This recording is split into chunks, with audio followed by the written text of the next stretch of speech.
Hey guys, SmoothJK here with another Alchemist code video, and this time I wanted to do a top 10 units in global ranking list. And I think this is a little bit different from what's out there on the internet because I wanted to make what I call a non-whale edition, meaning that only jobs 1 and 2 are included in this list. Now the reason for this is that if you're anything like me, when you first looked at the tier lists that were from the Japan side, it was a little confusing to see which ones were good right away, which characters needed their third job to be any good. So I wanted to kind of distill that, make it a lot simpler. And I also wanted to tailor it to the current meta in global right now. So I don't want to consider too heavily, future content, future meta, all that stuff. This is right now, as of December 2017. And again, only jobs 1 and 2. So yeah, job 3s are gonna be I'm gonna try to leave it out as much as possible. It might seep in time to time, but only as like a tiebreaker. So without further ado, let's go ahead and get to number 10. So number 10 is Balt. He is currently on a rate up, but as of a couple days from now, I guess he's gonna be off. But the reason he's number 10 is because pretty much right out of the box, he's a decent unit. Now, he does have a great skill set. I mean, if he has the jewels for it, he has a lot of different options to use. He has high evasion. He's one of the very few characters that has a lot of evasion passives and things like that. High agility, so he always gets to act first or close to first. And he has decent damage right out of the box, like I said. But the problems with him are that he is pretty squishy. He's actually kind of easy to kill. Even with evasion, which is kind of unreliable. Evasion, think of evasion as kind of like a nice bonus. Sometimes it'll help you to survive something that you should have died from, but it's never good to rely on it too heavily. Like I kind of alluded to, he starts out with not enough jewels to really do all his skills that he needs to do. Like for instance, he can't even blade storm right off the bat, so he has to get into position first and start doing regular attacks before he can start snowballing and doing the skills that he needs to do. And from my personal experience, I do have job 3 for him. And until job 3, I was actually pretty disappointed in him. I wasn't able to get a whole lot out of him, at least to the point that I had expected from my investment. But once I got job 3, his attack shot through the roof with overdrive and everything, and he became more like a glass cannon, which I'm fine with. But early on, you kind of want to build him a little more conservatively, and he's a decent unit. So the recommended setup I have here is Twin Blade and Basic Twin Blade. Pretty much everything from job 1, of course. Perfect evasion. I think this is only like 10% evasion, and then feint is maybe 30%. So again, this helps him to avoid some damage, which is very much needed. And the only thing that you really get from job 2, which is Thief, is the move +1 passive ability, which is nice to have because he needs to get in range, and closing the distance a little faster is going to help him out. But otherwise, Thief is pretty useless on him.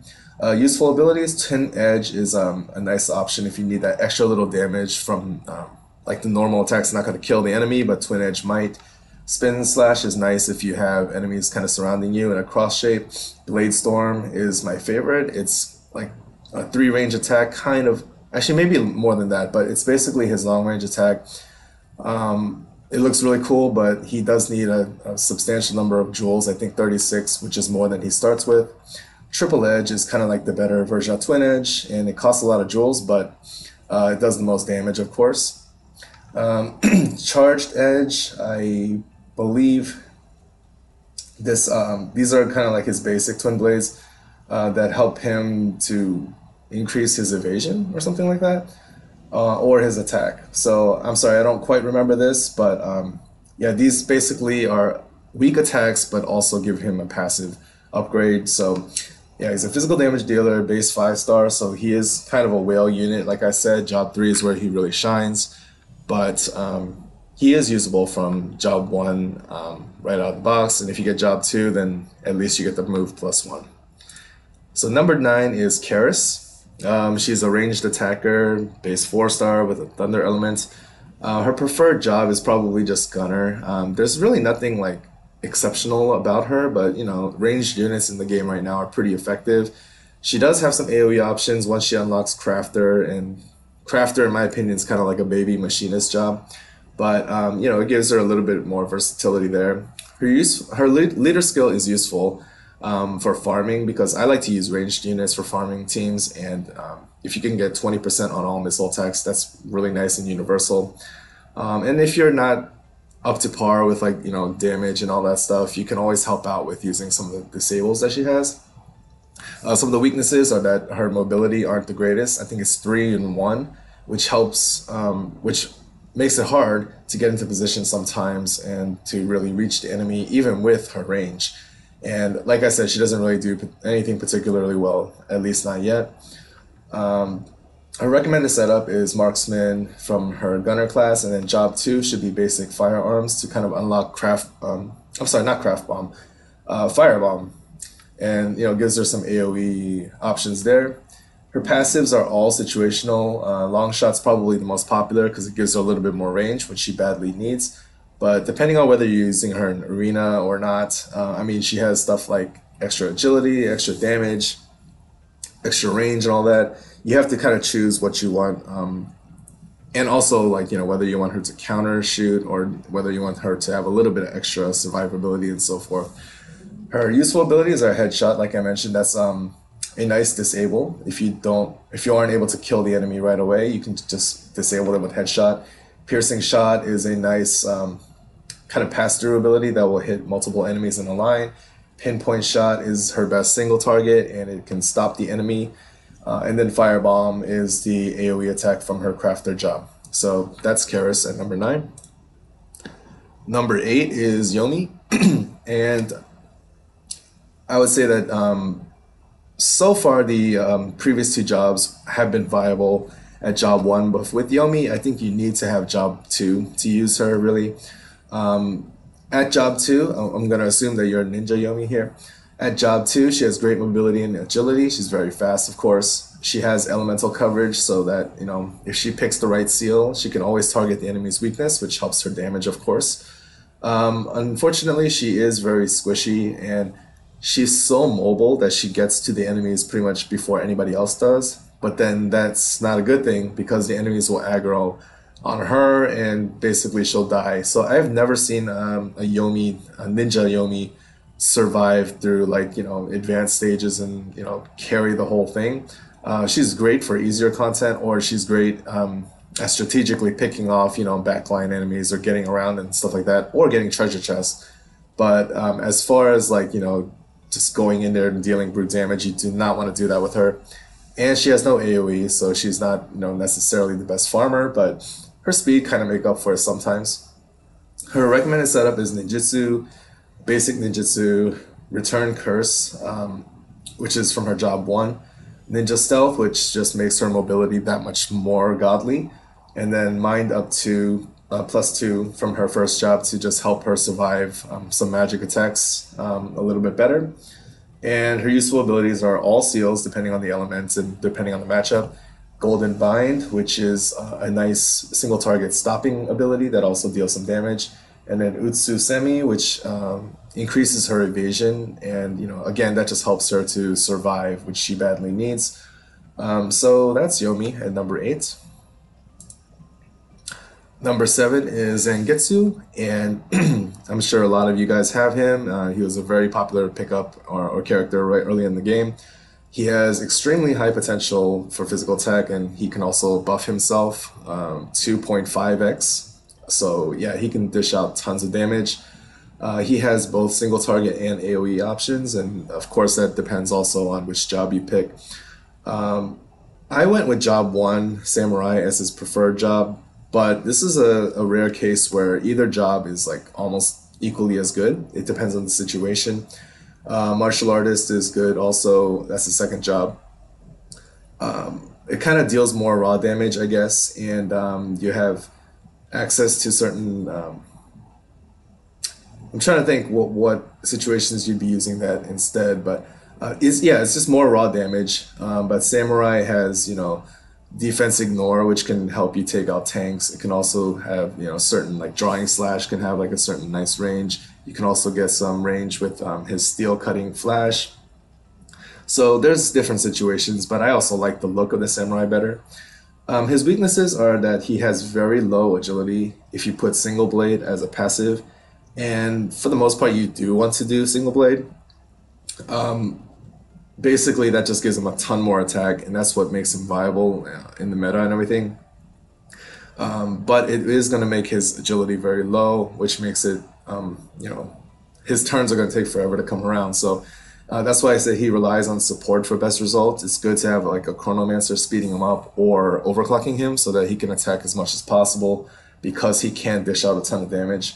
Recommended setup, again, you can go with martial arts if you want, but I went with blade for the main job, the samurai job. For the secondary, I put basic combat, and that's for basically charge up, which is that 2.5x that I talked about, and for roundhouse kick, which is a really nice kind of AoE ability where you can hit everything around you, and it's not even in a cross shape. It's actually all like surrounding 8 squares, which is pretty rare, so that's really nice. For his third passive, I guess, counter or Tsubami Gaishi. I don't know the difference between these, but they both seem like the same thing, where basically they just counter attack when he gets attacked.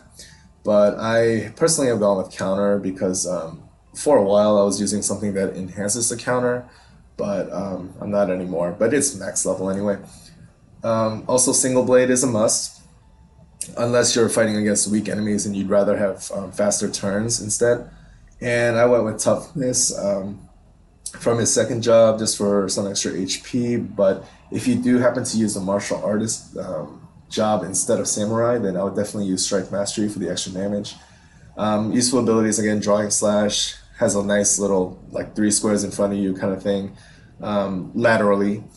Steel cutting blade and flash, depending on whether you want to do single target or long range, and these are both defense ignoring, which is what I really like about the samurai class.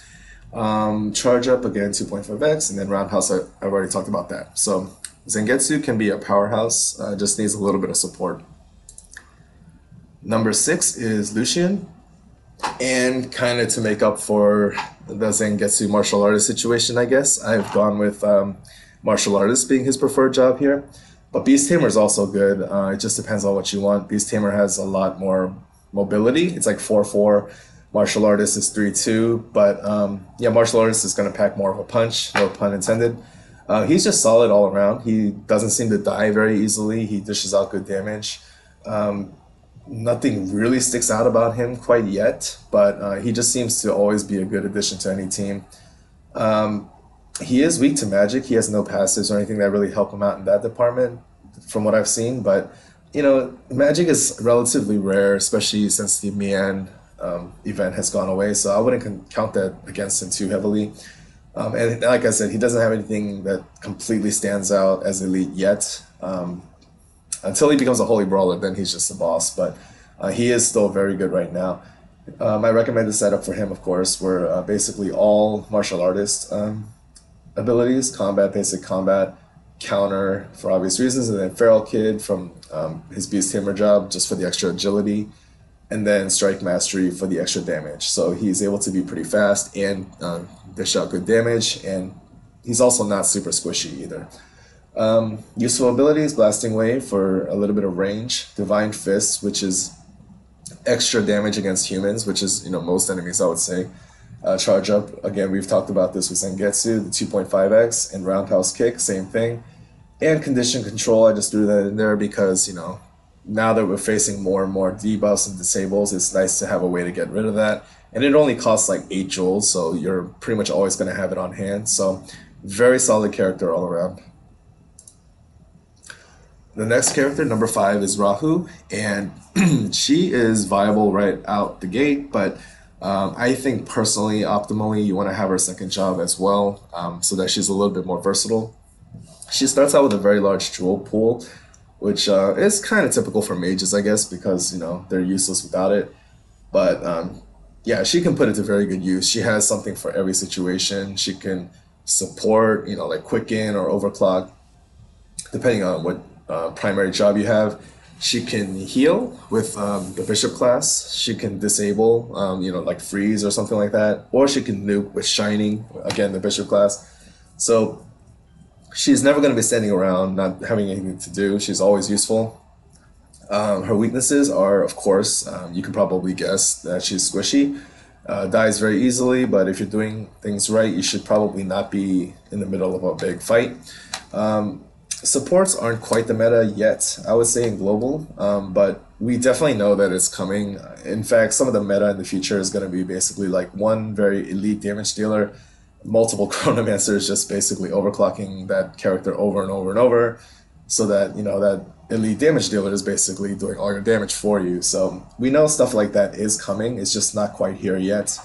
And the current arena, with the close proximity, you know, that you start out with your against your opponent, you're not going to be able to really use her. She was viable in the previous arena, where there was a little bit of distance and she could, you know, yeah, buff up your team or whatever, but right now she's not really usable there, but that's not a huge deal, I guess. My recommended setup for her is, again, our Bishop as her primary job, so she would have Holy Magic. That would give her access to a lot of curing abilities and also Shining, which is like a nuke. Or you can use Holy Ray if you want to do a little bit weaker, a little bit, you know, like AoE instead of the single target. Second job would be basic Chronomancy. This would mean that you're basically using Quicken instead of Overclock, but, you know, Quicken is still very good, especially for like longer matches, I guess. Overclock, you know, of course, is just one turn, which it can be very useful, but Quicken is also very useful overall.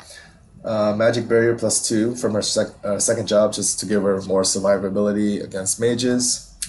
Clock Resist, so that she's not debuffed or stopped herself, so she's always able to act, and, you know, that's what you want her to do. You want her to do something every turn.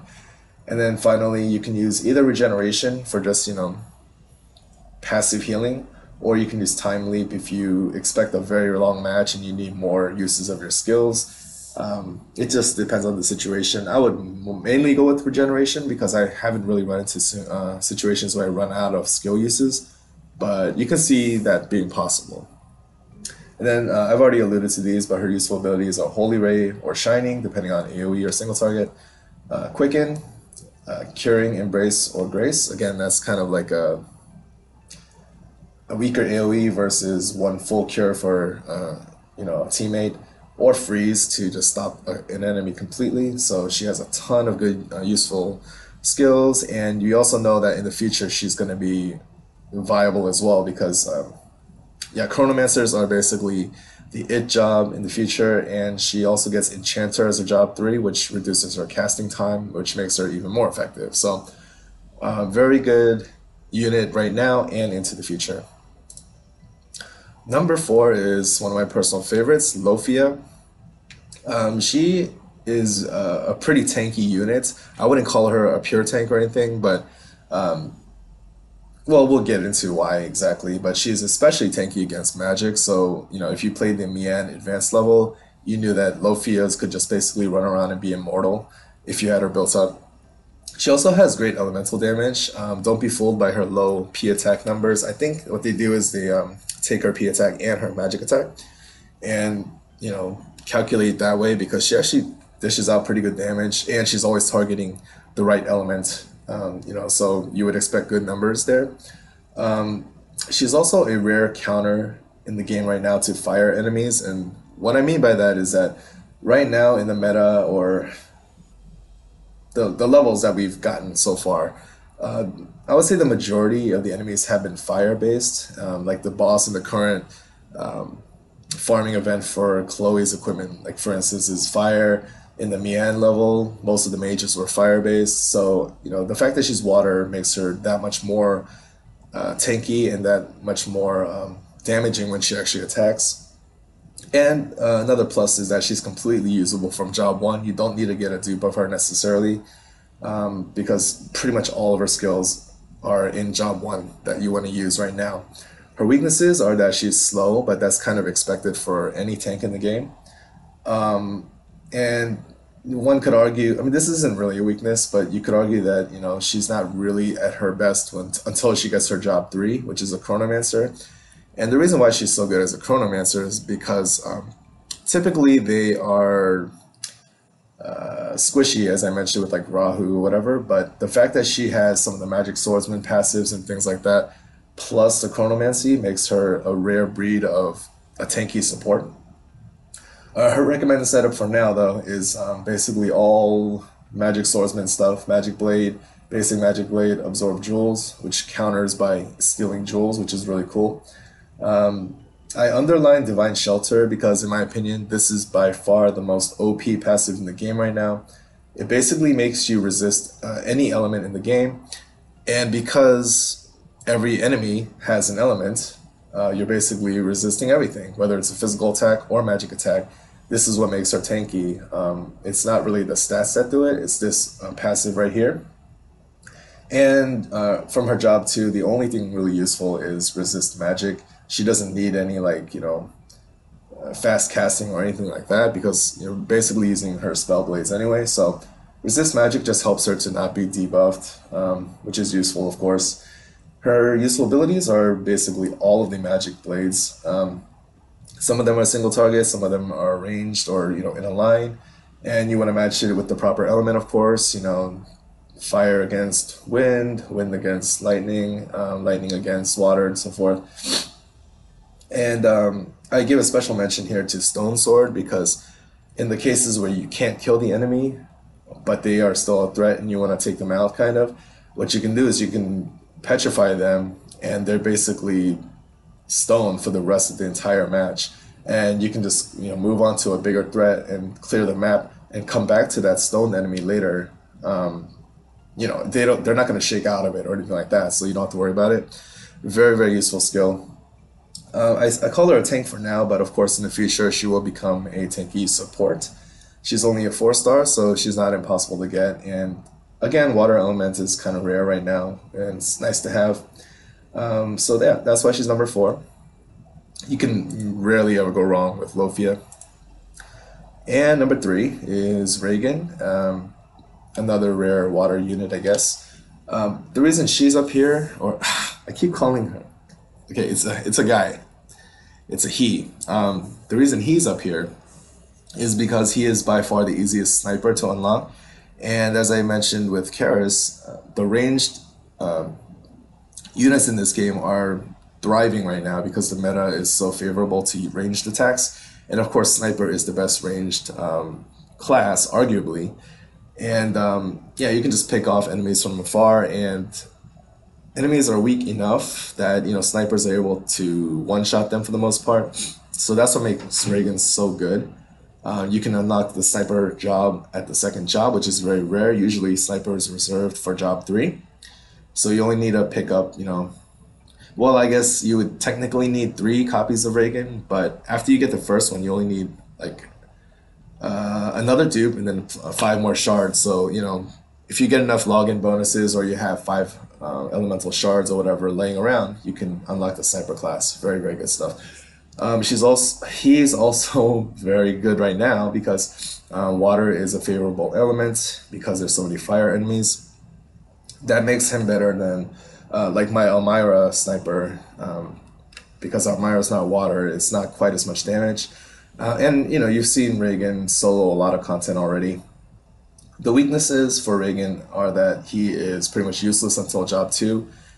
Chemist is just such a random job to have for this kind of character. Yeah, there's just mismatched jobs and passives, so none of them are related, like Chemist, Sniper, and then eventually Chronomancer. Like, none of them really feed off each other or benefit from each other's passives for the most part, so that is one of the weaknesses in the long run. But right now, people don't really care because Sniper is just so powerful. And then, yeah, in the long run, Reagan will taper off, but for now, enjoy him while you can. Definitely top tier right now. A recommended setup is basically everything from the Sniper class, nothing from the Chemist class. I mean, unless you wanted to kind of make him have the option of running around and throwing potions at people to support, but you pretty much want to use every turn, picking off the enemies as much as you can. Long Snipe, of course, gives the +2 range. Shot Mastery just gives extra damage. So pretty self-explanatory there. The useful abilities are, I would say the most useful is Piercing Snipe. Not only do you get 1 extra range from that and you get a little extra damage, but you'll see a ton of instances where you can hit multiple enemies in a line with that. Head snipe is nice for a disable, just like Caris had with headshot. Head snipe, if you can't kill the enemy, you might as well disable him.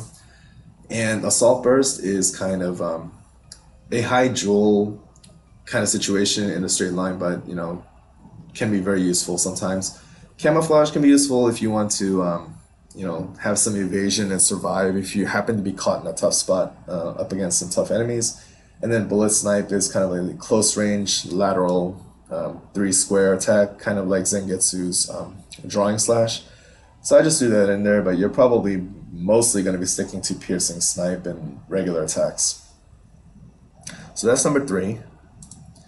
Number 2 is my boy Magnus, and usually in other games, or I guess if you're talking meta, AoE is not necessarily a strength, because you think about these tough bosses and everything, you kind of want to have good single target damage, but the fact that his AoE is so good is actually a huge strength for him.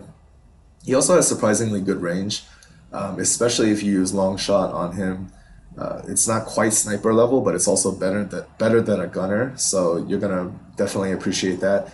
And of course, I'm sorry, I need to mention that you have to be using job 2 on him. Gunner is just going to be kind of generic. He'll be passable just like any other gunner, but once you get job 2, that's when he really shines. He has solid damage overall, and it's not just the AoE. His single target damage is actually pretty respectable as well.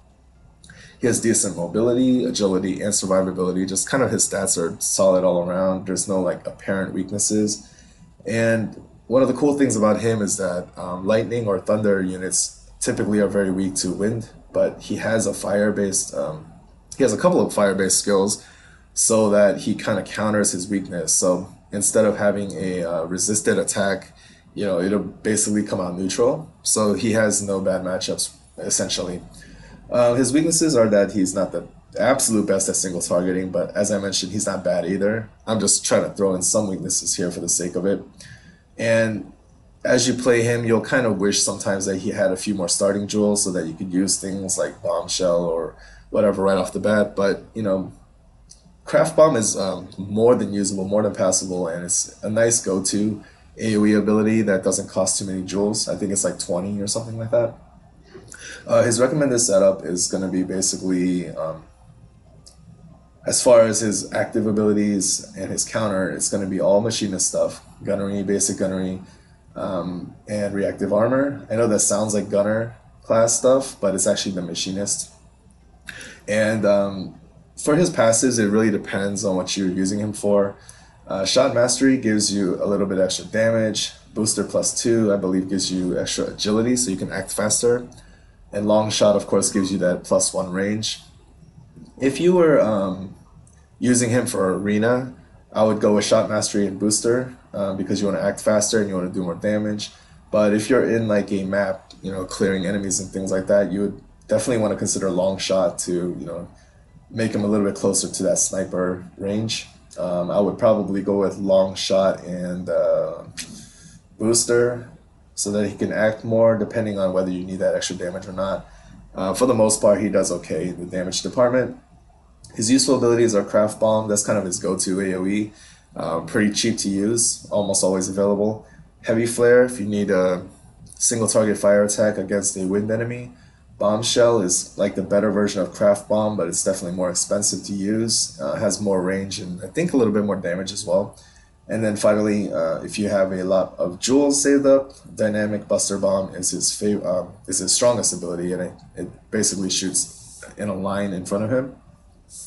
So, it also does defense ignoring, which is really good for tanks, and does more damage that way. So that's a very good ability too. It's expensive, but it's definitely worth it if you can save up the jewels. So, yeah, I really like this character. He's my favorite character so far in this game. Possibly, or the Job 3 Balt, but he's very good at everything, and he's going to be viable well into the future.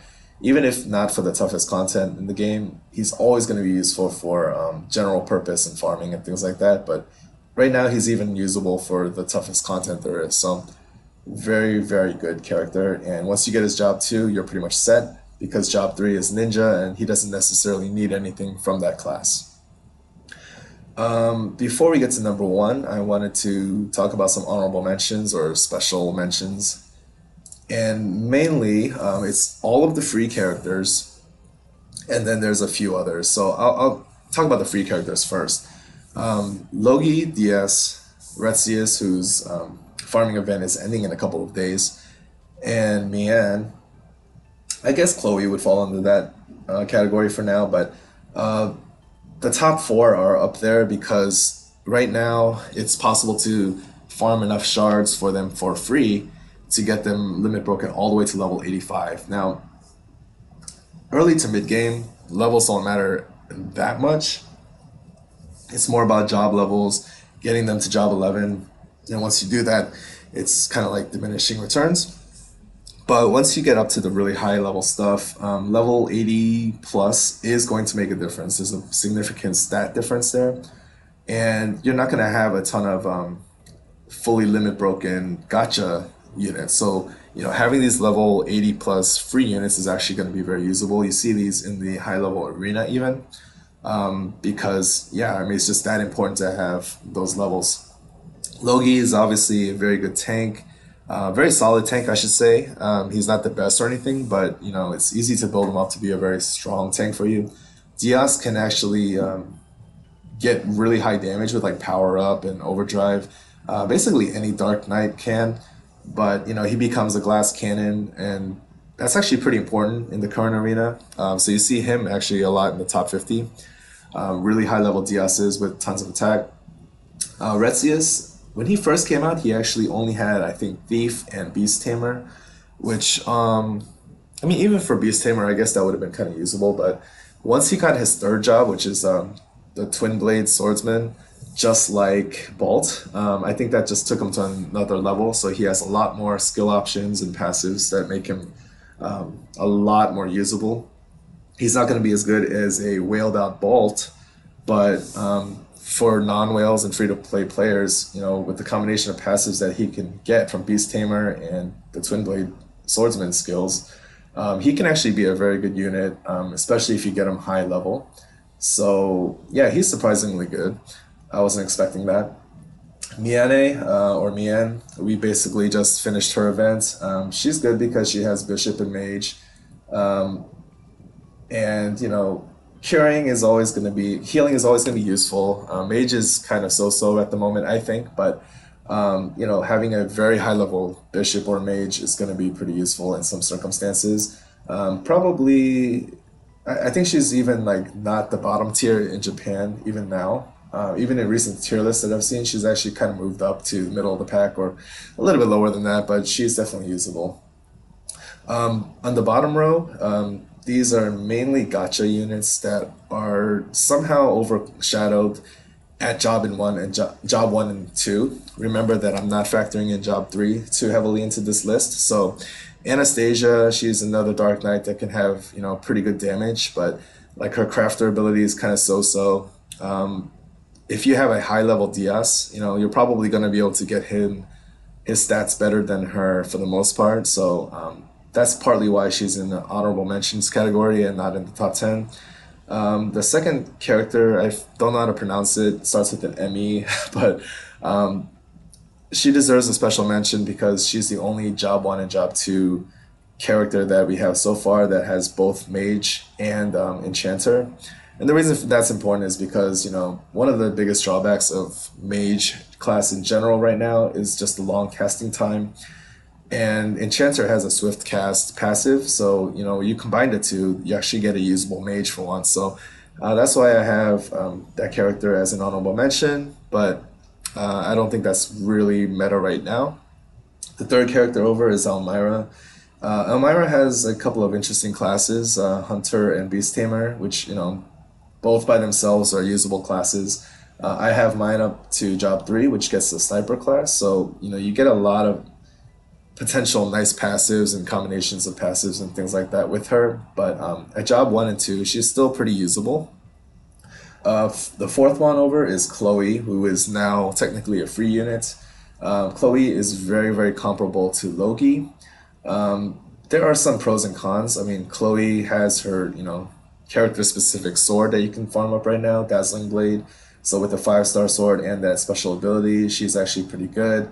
I think her stats are a little bit better than Loki, and both of them are probably preferred as Holy Knights. Loki gets a slight edge in the long run because he's just easier to limit break all the way up to level 85. If you happen to get Chloe up to level 85, then yeah, she becomes better with the Holy Cavalier class, while Loki is stuck at Holy Knight. But it depends on how much you're able to invest in these characters. And then finally, we have Zahar, who I actually was very tempted to put in the top 10 because I think he's like a super cool character. Kind of suffers from the same deal as Anastasia, which is that his primary purpose is to just deal a lot of damage and have a lot of attack as a Dark Knight. But Diaz is more likely to reach higher levels for a free-to-play player or a non-whale. Zahar, of course, would be much better once he gets his job 3 and he gets the Dark Cavalier class and crazy passives like Overdrive, and I think he can pretty much reach like some of the highest attack levels in the game. You see him a ton in the top arena rankings, but for job 1 and 2, his Dragon Knight class is actually pretty cool too. It looks awesome and it looks fun to use, but it just seems like there's no specific reason to have him if you have a high level Diaz as well. So that's why they're honorable mentions, but these are all good characters, and it really depends on how much you're willing to invest in them. So yeah, any one of these could easily be better than the top 10 characters depending on your situation. Anyway, with that long-winded explanation aside, we'll go to number 1, and I think it's pretty obvious who that is. In global, number 1 is Vettel. And it's very important to note that you do need the job 2 to unlock his potential, but that's all you need, job 1 and job 2. You don't even need job 3 because you pretty much will use nothing from that. He is by far the best tank in the game right now, especially against physical attacks. He has high defense. His Guardian passive from his second job basically makes him that much harder to kill from physical attacks. Yeah, Holy Cavalier, which is his second job, is usually a top tier class that, a lot of people have it at like job 3, but he gets it at job 2. So even just one dupe will unlock that for you. He has a unique combination of passives for now. Currently in global, he's the only character that has both Divine Shelter, which is from Magic Swordsman, and Guardian, which is from Holy Cavalier, which basically gives him like resistance and like defense against everything. So Divine Shelter, as I mentioned with Lofia, gives him resistance to any element, so that protects him against physical and magic. Guardian makes him really tough against physical, so he's the only tank that has that right now. We are getting Selena soon from the Brave Frontier collab, but she actually, I believe, needs to be whaled because I think Holy Cavalier isn't unlocked, or one of the two is not unlocked until job 3, which makes it a lot harder to get than Vettel. But Selena would actually be a very good counter to Vettel, but it's just that it's going to be that much harder to get. And he has elemental options because, of course, he has the Magic Swordsman job and all those Magic Blade abilities. So, like Lofia, he's able to pick the right element, do a lot of damage, or respectable damage at least. His weaknesses, of course, as a tank are that he's very slow. And not really sure if this is a weakness for this particular list, but he gains nothing useful from job 3, which is Samurai. So he's kind of like, once you get job 2, I mean, that's about as strong as he gets other than stats. His recommended setup is Holy Sword, which is his second job, and then Basic Magic Blade for all the elemental options. Holy Knight Stance +2, which helps him defend better. Divine Shelter again, and Guardian again, just makes him super tanky. His useful abilities are Lightbringer, which is an improved version of what Loki has, and Chloe, like Holy Blade, that little useful AoE attack. Kind of his go-to. And then Lionheart, if you have enough jewels for that, it's a very strong AoE ability that just kind of hits everything around you. So, he does get surrounded a lot by design, so that's a very useful ability to have as well. Guard Stance, which will make him even tankier if you need to like really defend well against some hard-hitting enemies. And then again, all basic magic blades are useful depending on the element. So by far the best unit in the game right now. Like 95% of the top arena players use him, and in the Treasure of Heroes gold level or whatever, you basically need to have a Vettel. For the silver one as well, you need to have a Vettel. So super good tank. I wish I had a second copy, but despite the number of pulls, I haven't gotten them yet. But yeah, he's definitely the best. You want to use him as a Holy Cavalier, and once you have him set up with these passives, he's good to go. So anyway, that's the end of the list. Hope you guys enjoyed, and let me know what you think. This is current global meta right now. Only job 1 and 2, so keep that in mind as you critique. So thanks for watching, and I'll see you guys next time.